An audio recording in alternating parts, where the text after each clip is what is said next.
Muito bem, muito bem, muito bem. Vamos lá, vamos começar o programa já com esse tema, Maduro. Venezuela atacando eleições brasileiras ao rebater o presidente Luiz Inácio Lula da Silva.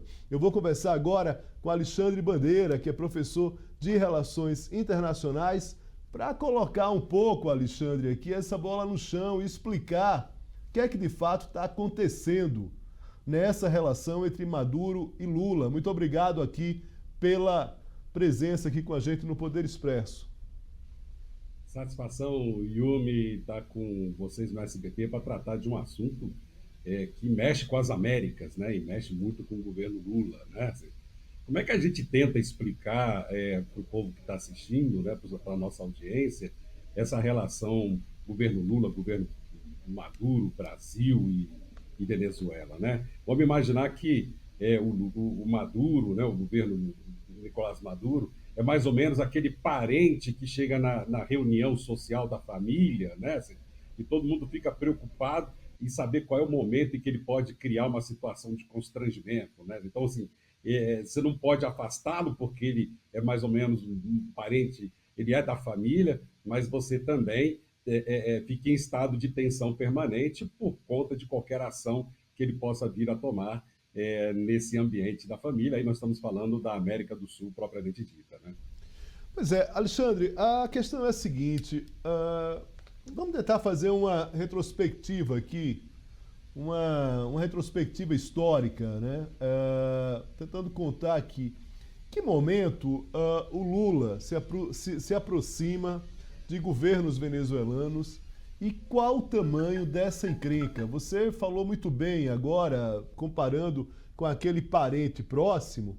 Na verdade, não é só um parente próximo, é um parente aliado, na realidade. Que a gente pode, o presidente Lula pode até dizer que a Argentina também somos supostamente hermanos e tudo mais, mas ele não convidaria, Milei não seria muito recebido na casa, não no governo brasileiro efetivamente, porque tem toda uma diplomacia, né? Mas na casa do presidente Lula. No caso de Maduro, não. No caso de Maduro, tem ali, não é só o parente, mas é um parente que em determinado momento se uniu, né, numa espécie de plataforma consolidada em relação a uma esquerda na América Latina. Fazendo uma retrospectiva aqui, retrospectiva histórica, na verdade, acaba sendo redundante, mas fazendo uma retrospectiva aqui, a partir dessa relação de Lula com líderes venezuelanos, em que momento a gente pode começar a perceber esse movimento e a importância desse movimento no passado, nos dias atuais? Como é que o Lula consegue, neste momento, se afastar politicamente de um presidente que questiona as eleições brasileiras? É uma coisa muito séria, a gente sabe disso. Porque, na verdade, questionar as eleições brasileiras sem provas, a partir de fake news, é algo muito grave e que corre-se um risco muito grande. Claro que ao longo do dia acabaram aparecendo memes, né, nas redes sociais aí, relacionando o Maduro com bolsonaristas, dizendo que o Maduro poderia inclusive substituir o próprio presidente Jair Bolsonaro, que estaria inelegível, já que ele está questionando as eleições brasileiras, por que não ser o Maduro, o opositor do Lula aqui no Brasil? Não se trata de memes ou de brincadeira, é uma questão muito séria. E a gente tem um presidente de um país importante na América Latina questionando, sem dados, com argumentos completamente superficiais e mentirosos, um sistema eleitoral brasileiro. Esse discurso na boca de Maduro, que é um problema que o Lula enfrentou durante a sua última eleição, do que nós enfrentamos enquanto democracia na última eleição, do questionamento se da validade das urnas, da contabilidade das urnas, do sistema eleitoral como um todo, né? Isso é uma cláusula pétrea, vamos dizer assim, para o governo Lula, né? É aquela parte que é inegociável numa relação interpaíses, né? Assim, tanto que o Lula ele já se posicionou com relação a críticas ao Maduro, não só agora, mas também há um tempo atrás, quando houve uma certa dificuldade dos principais opositores de Maduro em obter o registro da sua candidatura, né? Naquele momento, já o presidente Lula havia externado uma certa preocupação, né? E mais recentemente, com relação até frases ditas por Maduro, de que, dependendo do resultado das eleições, haveria um derramamento de sangue, e o Lula se prontificou a dizer, olha, tem que ser um derramamento de votos, né? Quem perdeu tem que ir para casa, se preparar e voltar para a próxima eleição. Então, esse eu acho que é o limite em que o governo Lula não vai negociar, né? O limite que esteja fora da democracia, o limite que esteja no momento em que, contabilizados os votos, é declarado ou Maduro ou o opositor presidente da Venezuela, é com esse presidente que o Lula vai estabelecer relações governamentais, né, relações internacionais.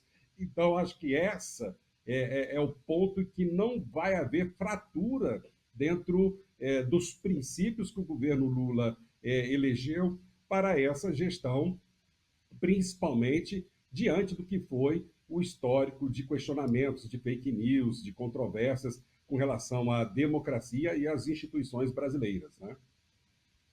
Perguntar sobre a importância dessa eleição venezuelana agora, que ocorre no domingo. Queria que você falasse um pouco sobre ela.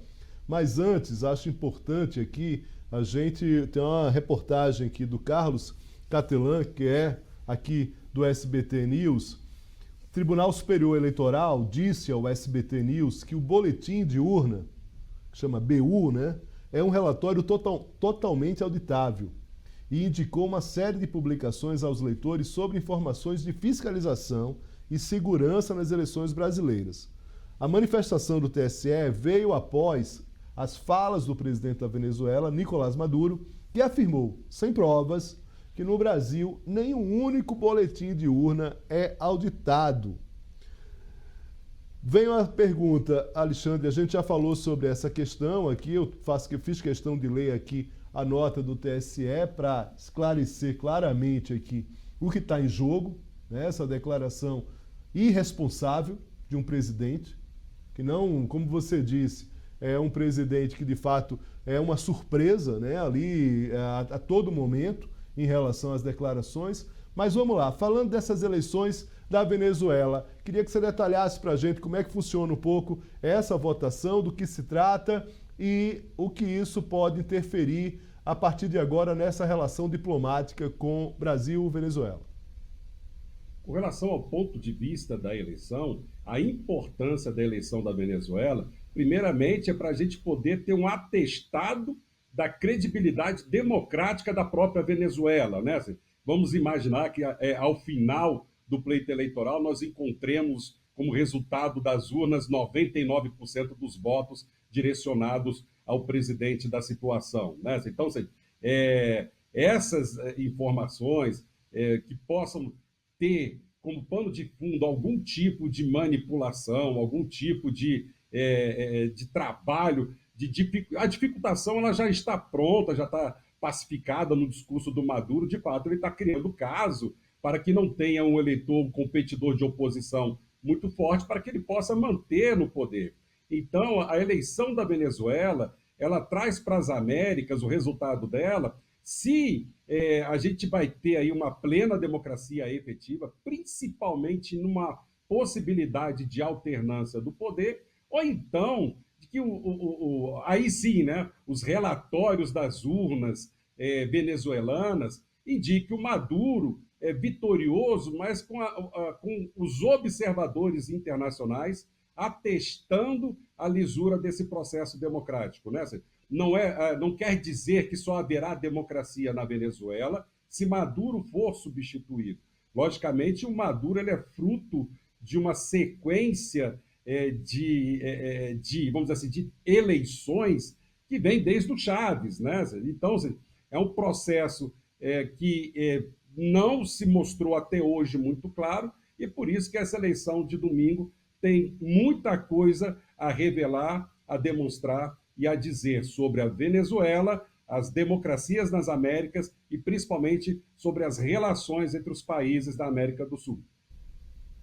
Tudo bem, a gente tem comentários aqui no site, eu volto a atenção aqui para o site, no final do programa a gente vai dar o resultado da enquete falando se o Lula errou em relação a abraçar Maduro ali no início dessa relação, né? Logo depois da morte do Chávez e da enfim, sucessão ali do Maduro, mas tem comentários aqui curiosíssimos aqui no... Convido você, quem tá nos vendo, ir para o site, para os comentários aqui da transmissão no YouTube, que estão no mínimo divertidos. Evidentemente que a gente aqui preza, né, pela cortesia, pela gentileza, mas não dá para dizer que essas declarações do Maduro, Alexandre, elas são no mínimo, se não curiosas, elas são... Tem uma determinada jocosidade, né? Tem uma determinada ironia nessa relação, né? Você tem um aliado ali que em determinado momento se vira contra um parceiro antigo e, nesse caso, atacando, né, o sistema eleitoral. Vale dizer, Alexandre, e aí mais uma questão para você, o seguinte, em relação aos próprios adversários do Maduro, ao longo do processo eleitoral, outros candidatos acabaram sendo proibidos de concorrer, né? Na verdade, você está no terceiro candidato efetivo a essa concorrência, o que por si só, independente aí das razões, a gente, de fato, é muito difícil acompanhar a questão venezuelana. Eu conversava com a professora da UFRJ ainda naquela época da invasão da Guiana, ali naquele momento, e ela dizia, olha, é muito difícil você ter elementos, inclusive, para avaliar a própria Venezuela, os próprios dados de como as coisas acontecem por ali. Mas eu te pergunto o seguinte, a própria exclusão de candidatos nesse processo eleitoral já mostra que essa eleição, ela tem problemas lá já na largada, né? Sim, Léo, isso é uma verdade.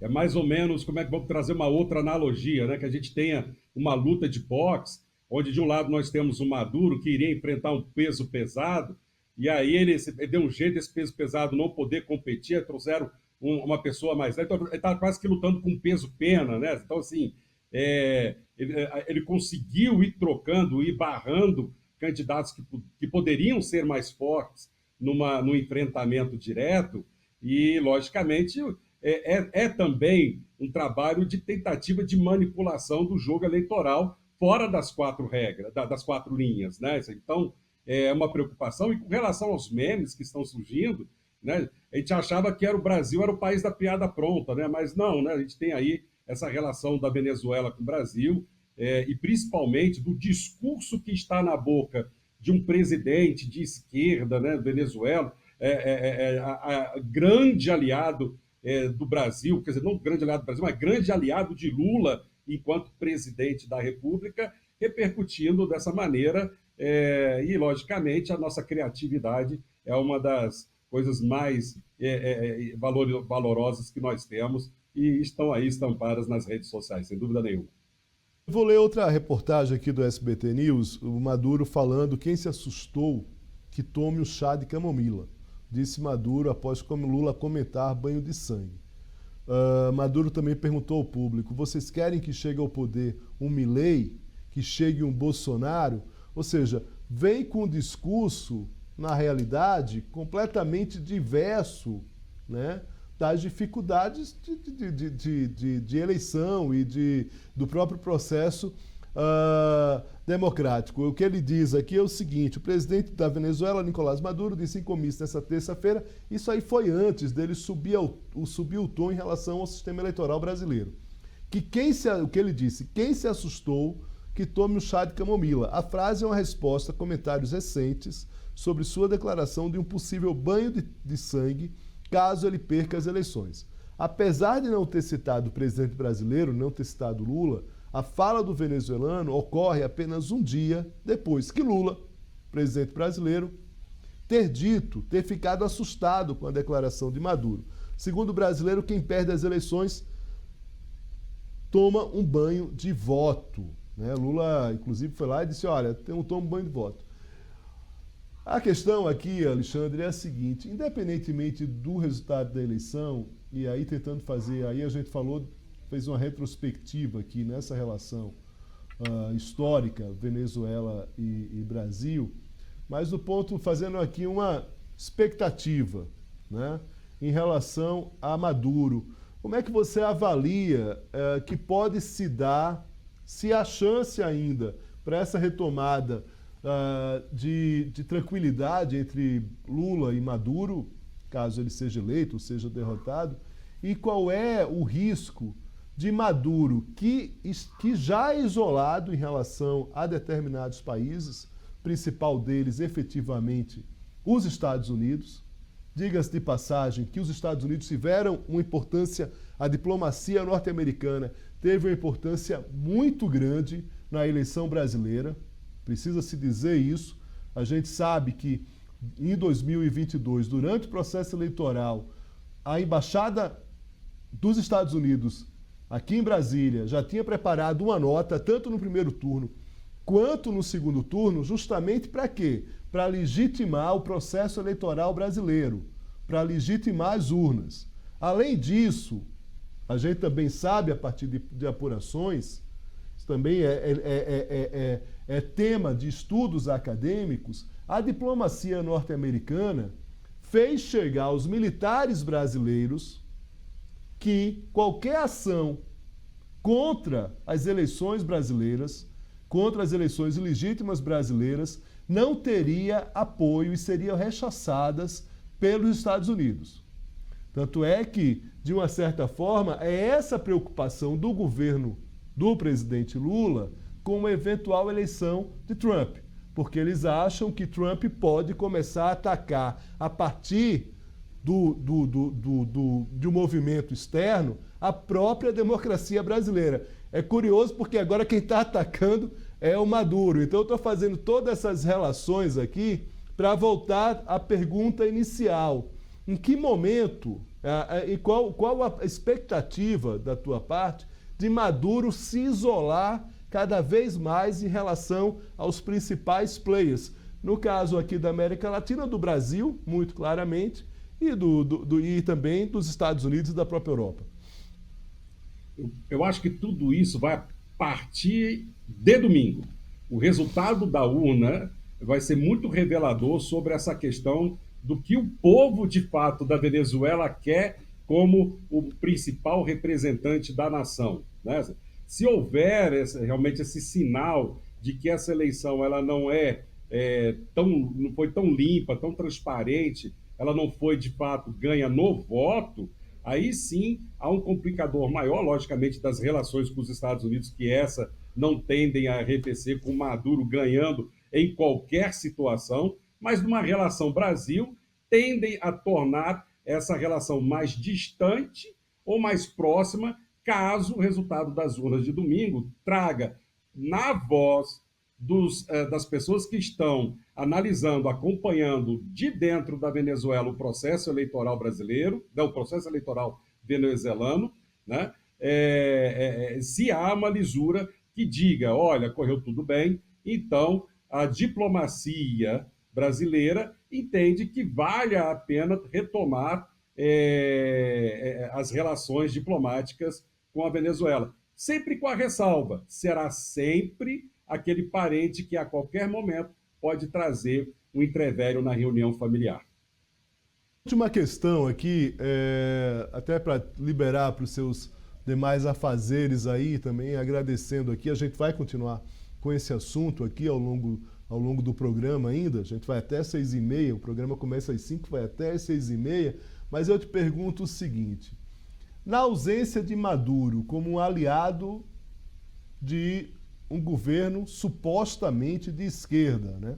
A depender do interlocutor, ele pode dizer, inclusive, que o governo do presidente Lula não é um governo de esquerda, mas vamos tratar o governo brasileiro como um governo de esquerda e tendo a Venezuela do Nicolás Maduro também se autodeclarado, né? Para não falar do presidente autodeclarado também, o presidente, um partido, um governo de esquerda. Na ausência e isolando aqui Maduro, quais os principais países, quais os principais players, jogadores que o presidente Lula pode mirar como apoios efetivos na América Latina, considerando que o segundo país mais importante da América Latina, a Argentina, depois colocando o Brasil aí da América do Sul, na verdade, da América Latina não, da América do Sul, é governado por um direitista, né, e um presidente que claramente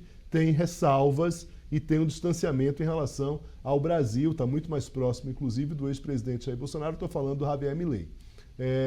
Quais os outros jogadores que Lula tem para compor essa aliança latina, se a gente pensar que pode essa relação de Lula com Maduro, ela pode, independentemente da vitória de Lula e de Maduro, ela pode se desgastar? Eu acho que existem alguns países onde o discurso político ele não é tão tensionado como é, inclusive, dentro do Brasil, né? Nós temos alguns países que poderiam arvorar nessa aliança de debates, e nós podemos citar o Chile, nós temos também a Colômbia, nós temos o vizinho Uruguai. Então, são nações que estão fora de um extremismo, de uma disputa de extremos na política regional, e que podem formar com o Brasil um intercâmbio de interlocução com os demais países, e principalmente também intermediando uma relação até mesmo com a própria Venezuela, independente do que aconteça a partir de domingo. Bem, Alexandre Bandeira, agradeço muito aqui a presença aqui com a gente no Poder Expresso. Espero encontrá-lo outras vezes aqui com a gente. Ótima conversa, ótimos esclarecimentos. A gente vai ter uma eleição vindo aí. É claro que não essas, vamos dizer assim, essas rusgas não vão ficar por aqui. Devem se ampliar a partir desse processo até domingo e, quem sabe, até depois. Já te convido aqui para outras análises e outro bate-papo contigo. Forte abraço, muito obrigado. Eu que agradeço, Léo, agradeço ao SBT News, né? E estamos à disposição porque a América Latina está aí com as suas eleições, demonstrando aí a que veio para o mundo inteiro, né? Muito bem.